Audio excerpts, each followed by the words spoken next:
एक धमकी भरा फोन आया, उसने मेरे को और मेरे परिवार को काफ़ी ज़्यादा अपशब्द कहे, मेरे बच्चों तक को जान से मारने की धमकी दी है।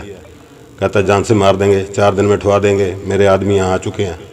बस ऐसी धमकी आई और मैंने उसको रात को ही उसकी FIR दर्ज करा दी। जानकर मारने की भी, और माँ बहन को नहीं छोड़ रखी थी उस समय। शिकायत कब दी थी आपको इसकी? मैंने 7 तारीख को दी थी जी। पुलिस ने क्या कार्रवाई की? पुलिस तो कार्रवाई आपको पता ही है जो करती है शहर में। हुई कोई कार्रवाई अभी तक? वाह जी ना, वहाँ तो 2 साल हो गए, मैंने कोई और भी कंप्लेंट दी थी, उसकी भी आज तक कार्रवाई नहीं हुई। क्या लगता है क्यों नहीं करती पुलिस आपकी शिकायत पर कार्रवाई? ये हम क्या कह सकते हैं। अभी मैंने रिकॉर्डिंग सुनी है, हमारे 2 पार्षदों को कोई निहायत बदतमीज आदमी बहुत बुरी तरह से बोल रहा है, गलत शब्दों का उपयोग भी कर रहा है और जान से मारने की धमकी भी दे रहा है। बख्शेंगे नहीं, छोड़ेंगे नहीं। SP साहब को बोलेंगे सालों को डंडा करो, कौन लोग है जो इस तरह की बदतमीजी कर रहे हैं, इस पर खड़ी से खड़ी कार्रवाई की बात करेंगे। एक बार जैसी बात होगी तो जरूर हमारे पार्षदों को न्याय मिलेगा। शहर की सारी तमाम खबरों को देखने के लिए वॉइस ऑफ पानीपत को लाइक करें, शेयर करें, सब्सक्राइब करें। पानीपत में 2 पार्षदों को जान से मारने की धमकी देने का मामला सामने आया है। पहला मामला पानीपत नगर निगम वार्ड नंबर 4 से पार्षद रविंदर नागपाल का है, जहां रविंदर नागपाल को बुधवार शाम करीब 6 बजे अज्ञात नंबर से फोन कॉल आया और गाली गलौज करने लगा, जिसके बाद आरोपी ने पार्षद की पत्नी को भी अपशब्द कहे हैं, साथ ही जान से मारने की धमकी भी दी है। जिसके बाद पार्षद रविंदर नागपाल ने आरोपियों की ऑडियो रिकॉर्डिंग कर ली और तुरंत प्रभाव से तहसील कैंप थाने में आरोपी के खिलाफ शिकायत दे दी है। पुलिस ने पार्षद की शिकायत पर IPC की धारा 506 के तहत मामला दर्ज कर लिया है और आरोपी की तलाश करने में जुट गई है। पीड़ित रविंदर नागपाल ने बताया कि इससे पहले भी उन्हें जान से मारने की धमकी मिली थी, जिसकी शिकायत उन्होंने पहले भी पुलिस को दी थी, लेकिन पुलिस ने मामले को गंभीरता से नहीं लिया और आरोपी तक पहुंच नहीं पाई, जिसके बाद बीते कल फिर से उन्हें जान से मारने की धमकी मिली है। मेरे को 8 तारीख को होली वाले दिन एक फ़ोन आया था शाम को 5:18 पे, तो उसमें वो धमकी दे रहा था जान से मारने की। मैंने सोचा कि कोई आज होली का दिन है, किसने शराब वगैरह पी रखी होगी या कोई मजाक कर रहा होगा। मैंने इसको सीरियस नहीं लिया। 9 तारीख को मैंने कंप्लेंट लिखवाई थी थाने में, तहसील थाने में। उसके बाद कल मेरे को एक फिर दोबारा फ़ोन आया, बीच में मैंने उनसे पता किया है, वो कहता है भाई इस पर कार्रवाई चल रही है। कल फिर एक धमकी भरा फ़ोन आया, उसने मेरे को और मेरे परिवार को काफ़ी ज़्यादा अपशब्द कहे, मेरे बच्चों तक को जान से मारने की धमकी दी है। कहता है जान से मार देंगे, 4 दिन में ठुआ देंगे, मेरे आदमी यहाँ आ चुके हैं। बस ऐसी धमकी आई और मैंने उसको रात को ही उसकी FIR दर्ज करा दिया। मकसद क्या था उसका, क्या कह रहा था? मैं तो जानता नहीं हूँ क्या मकसद है। ना मेरे डिमांड वगैरह की? ना कोई डिमांड नहीं किया है। ना मैं नहीं जानता। मेरे पास खाली मोबाइल नंबर था। कौन आया था जी आपके पास? कल जो आया वो मनीष कक्कड़ नाम बोल रहा था अपना। पहले जो आया उसने कोई नाम नहीं बोला है। पहले जब आपने शिकायत दी थी 9 तारीख को, तो उस पर पुलिस ने कोई कार्रवाई नहीं की? कार्रवाई बीच में मैं जाता रहा, उन्होंने फ़ोन डिटेल निकलवाई है। वो कहता है भाई तलाश कर रहे हैं आदमी की। लेकिन पहले जब शिकायत दी थी उसके बाद पुलिस ने कोई FIR दर्ज नहीं की। कल आपने दोबारा शिकायत दी जब? हाँ। अब आप विधायक के पास पहुंचे हैं, क्या कहेंगे विधायक ने? विधायक जी ने अभी SP साहब को फ़ोन किया है, अभी जो बात होती है वो बताते हैं। क्या मानते हैं पुलिस का इसमें ढीला रवैया है, क्योंकि आप पहले शिकायत दे चुके थे, अगर उसी टाइम कार्रवाई होती है दोबारा धमकी ना मिलती? हो सकता है पुलिस का रवैया ढीला ही है, इतने दिनों हो गए शिकायत आई है। अब जाके पुलिस ने कार्रवाई? हाँ। मनीष कक्कड़ को वैसे जानते हैं? मैंने आज तक देखा भी नहीं है, मेरे वार्ड से भी मेरे को नहीं लग रहा कोई ऐसा बंदा है। मैं सारा दिन वार्ड में घूमता हूँ, कोई दिक्कत नहीं है मेरे को, जो लोग जहाँ बुलाते हैं वहाँ चला जाता हूँ। वहीं दूसरा मामला वार्ड नंबर 23 के पार्षद अश्विनी ढिंगड़ा का है। PWD रेस्ट हाउस में विधायक महिपाल ढांडा से मिलने पहुंचे अश्विनी ढिंगड़ा ने बताया कि उन्हें भी जान से मारने की धमकी मिली थी, जिसकी शिकायत उन्होंने मौखिक रूप से मॉडल टाउन थाने में दी थी, लेकिन पुलिस ने कोई कार्रवाई नहीं की। 3 तारीख को मेरे को धमकी आई थी और मैं थाने गया था। थाने अपना SHO साहब को दी थी और मतलब बात हुई थी, जुबानी बात से हुई थी। जुबानी बात में उन्होंने कोई नंबर निकलवाया था, कुछ क्षेत्र साइड का वो बोल रहे थे। तो फिर 7 तारीख को मेरे पास फ़ोन आया थाने से भी, आप एक एप्लीकेशन दे दो। तो मैंने एप्लीकेशन दे दी थी। तो अभी तक तो कोई कार्रवाई हुई नहीं जी। और उसने भी मतलब काफ़ी जो मतलब परिवार क्या फलाना क्या मतलब कहाँ तक उसने मेरे को कहा कि मैं कहा भाई आज तक हमारे को तो किसी ने कहा नहीं, हमने जिसको कहा है तो कहा है। मैं कहा या तो सामने आए, या तो तेरा खून ही गंदा है, ऐसा कोई पैदा हुआ है तू शहर में, या तो तेरा खून गंदा है, या तो सामने आके बात कर, अपने बाप से करनी है। कौन सा धमकी देने पता नहीं उसे नाम, मेरे को तो नाम ही नहीं बताया था। धमकी में क्या कहा उसने? धमकी में वही गाली जो आप सब बोल रहे, उसने बहुत ज्यादा बोले, वो क्या बताया आपको। उसने तो कोई जानकर मारने की भी, और माँ बहन को नहीं छोड़ रखी थी उसने। शिकायत कब दी थी आपने इसकी? मैंने 7 तारीख को दी थी जी। पुलिस ने क्या कार्रवाई की? पुलिस तो कार्रवाई आपको पता ही है जो करती है शहर में।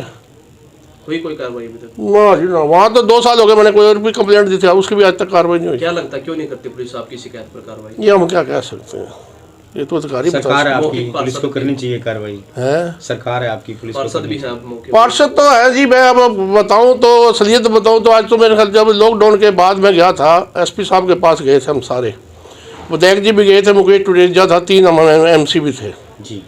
तो मेरे घर से छोड़ के 10 घर पर एक रांड खाना खुला हुआ है जो यूपी से आगे औरतें काम करती हैं वहाँ पे, और रात को कोई बंदूकों वाले असले वाले वहाँ पे आते हैं, यूपी के गाड़ियाँ 3-3 4 मल्ले वाले डरते हैं, कहते छोड़ यार। और मैंने कोई ऐसा चो नहीं छोड़ा जिसको मैंने रिक्वेस्ट ना करी हो जी। तो उस टाइम एसपी साहब ने भी हमें ये कहा था कि आप मेरे को ना लोकेशन भेजो, सब कुछ भेजो, मेरा अपना नंबर दिया था, तो वो कोई कार्रवाई नहीं हुई थी। 3 महीने मैंने वेट कर करके फिर मैंने विधायक जी को बताया जी, मैंने कहा कोई कार्रवाई नहीं हुई। फिर विधायक जी ने अपनी लोकेशन भेजी, मैंने विधायक जी को लोकेशन भेजी वहाँ की सारी, विधायक जी ने फिर एसपी साहब को भेजी, कोई आज तक जवाब नहीं आया। वो आज मतलब पहले वो डर था उसको एमसी का, पार्षद का, कि भाई कहीं आ रहा है तो वो दरवाज़ा बंद कर देते थे या कुछ, आज 24 घंटे के लिए खुल गया है। क्या लगता है आपकी शिकायत पे क्यों नहीं पुलिस कार्रवाई करती? अब ये तो भाई पुलिस बताएगी या ऊपर वाले बता सकते हैं, अभी क्यों नहीं कर जाती है। बाकी चुने हुए नुमाइंदे हो आप, इंसाफ नहीं मिला फिर पब्लिक को। ऐसे है ना, मैं बताऊं चुने हुए नुमाइंदे की बात करूं तो मेरे को फिर मेरे को रुका नहीं जाता सच्चाई बोलने से, क्योंकि सच्चाई बोलने से आपने देख लिया कि सिंघम का क्या हाल हुआ। जिसने सच्चाई बोली, हरीश ने सच्चाई बोलता था, उसका क्या हुआ। सच्चाई बोलनी भी मुसीबत है ना आजकल के ज़माने में। अब ये SHO जो बैठे हैं, अब आप मेरे वार्ड में इतनी चोरियां होती हैं, मोटर चोरी हो जाए रिपोर्ट नहीं लिखाते, सिलेंडर चोरी हो जाए रिपोर्ट नहीं लिखाने जाते, क्यों नहीं जाते। किसी के रात को कोई पैसे खोस ले तो उसको कहते हैं जी आप हमें उसका नंबर ले आके दो, उसका मोटरसाइकिल का नंबर बताओ, ये उनका काम। एक दूसरे मार खाई, एक उसके पैसे खोज के ले गए, अब वो नंबर भी वो ढूंढेगा मोटरसाइकिल का, और CC भी वो निकलवा के ले आए। फिलहाल क्या चाहते हैं आप? हम तो यही चाहते हैं हमारे जो इसकी जो धमकियाँ आ रही हैं, कल को और भी किसी को आ सकती हैं। ठीक है, कार्रवाई अब कार्रवाई होनी चाहिए इस पर, कोई भी हो। वहीं पार्षद को धमकी मिले से खफा सभी पार्षद एकजुट हुए और ग्रामीण विधानसभा सीट से विधायक महिपाल ढांडा से मुलाकात की। विधायक महिपाल ढांडा ने पार्षदों की समस्या सुनते ही तुरंत प्रभाव से पानीपत के एसपी शशांक कुमार सावंत को फोन मिलाया। 2 बार फोन लगाने के बावजूद विधायक की एसपी से बातचीत नहीं हो पाई, लेकिन विधायक महिपाल ढांडा ने आरोपियों के खिलाफ सख्त से सख्त कार्रवाई करवाने का आश्वासन दिया है। उन्होंने कहा कि बड़ी हैरानी की बात है कि पुलिस एक जनप्रतिनिधि को मिल रही बार-बार धमकी को लेकर क्यों इतना ढीला रवैया अपना रही है। उन्होंने कहा कि ये मामला कोई साधारण मामला नहीं है, जनता के जनप्रतिनिधि को धमकी मिलना एक गंभीर विषय है। अभी मैंने रिकॉर्डिंग सुनी है, हमारे 2 पार्षदों को कोई निहायत बदतमीज आदमी बहुत बुरी तरह से बोल रहा है, गलत शब्दों का उपयोग भी कर रहा है और जान से मारने की धमकी भी दे रहा है। अभी आज शायद शहीदी दिवस पे छुट्टी है, इसलिए एसपी साहब का फ़ोन भी अभी मिल नहीं पा रहा है। बख्शेंगे नहीं, छोड़ेंगे नहीं, एसपी साहब को बोलेंगे सालों को डंडा करो, कौन लोगों को है जो इस तरह की बदतमीजी कर रहे हैं, जिस तरीके की शब्दों का उपयोग उसने कर रखा है, कोई भी सुन के दंग रह सकता है। इसलिए इस पर कड़ी से कड़ी कार्रवाई की बात करेंगे। एक बार जैसी बात होगी तो ज़रूर हमारे पार्षदों को न्याय मिलेगा। कौन है जो दोस्तों को पकड़े पुलिस। जनता दरबार लगाते हो, जनता समस्या लेके आती है, तो पार्षदों को भी समस्या लेके आने के लिए पुलिस को पहले कार्रवाई कर देनी चाहिए। ये कोई इशू नहीं होता कि भाई जनता दरबार है, पार्षदों को भी भाई लेके तो हमें भी समस्या लेके लोगों के लिए मुख्यमंत्री जी के पास जाना पड़ता है। इसका मतलब ये थोड़ी नहीं होता है कि भाई विधायक और मुख्यमंत्री के पास जनता की समस्याओं को लेकर चला गया। आदमी तो आदमी है, वो पर्सनल किसी व्यक्ति को धमकी दी है, जब पर्सनल किसी व्यक्ति को धमकी दी है तो उसको भी कहीं न कहीं अपनी बात कहने का राइट है।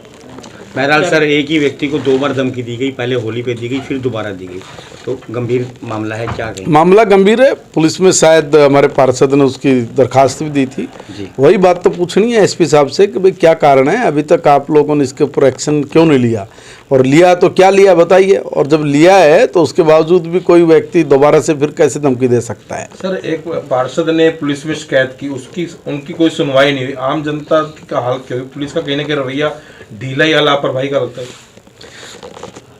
देखिए, मैं अभी जब तक बात नहीं होगी तो कुछ कह पाना भी मेरे लिए ठीक नहीं है। कुछ तो चीज़ें है कि भाई इन्हीं दिनों में मुझे लगता है कि भाई हमारे यहाँ संघ का एक बहुत बड़ा कार्यक्रम भी चल रहा था, पूरी पुलिस प्रशासन, फिर 2-3-4 दफ़ा मुख्यमंत्री जी का भी यहाँ पे आना हुआ है, तो इस बीच इन लोगों की ड्यूटी भी लगातार रही है, इसमें कोई दो मत नहीं। मैं तो मिलके एक दिन जब बोला आया था मुझे 2-3 दिन पहले, मैंने कहा था कि भाई आज भी सारी की सारी फोर्स मुख्यमंत्री जी के आने के वजह से इधर उधर बिजी है, 1-2 दिन के बाद देखें। आज मैंने इसको बुलाया था। कार्रवाई होगी सर? पक्का, डेफिनेटली कार्रवाई होगी।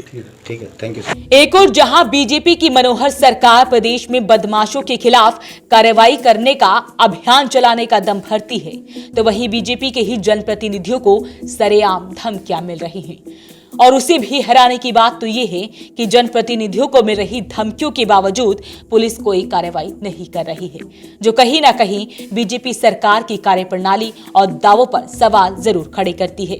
वहीं सवाल ये भी उठता है कि जब जनप्रतिनिधियों के मामले पर कार्रवाई नहीं होती तो फिर आम जनता का क्या हाल होगा। तो आपसे अपील, इस वीडियो को ज्यादा से ज्यादा शेयर जरूर करें। वॉइस ऑफ पानीपत के लिए ब्यूरो रिपोर्ट।